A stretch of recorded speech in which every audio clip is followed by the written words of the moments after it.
在地人在地情，来看台中的真空舞团代表着台湾参加韩国仁川啦啦队的公开赛。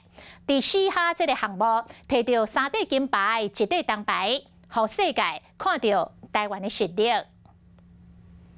小舞者刘奕轩、王子轩两人配合了真好，佮完美表现出各种的技巧。伫2024年韩国仁川啦啦队公开比赛成功拍败对手，代表台湾得到4下歌手双人组的冠军。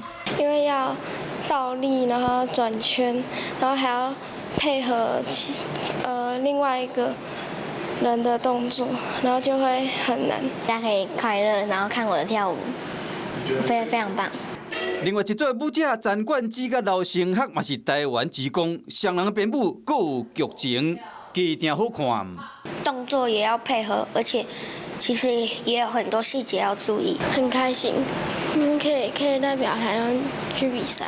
台中的真空舞团代表台湾出征2024韩国仁川啦啦队公开比赛，伫4下项目个人组、迷你组甲双人组摕到3金1铜，为台湾争光。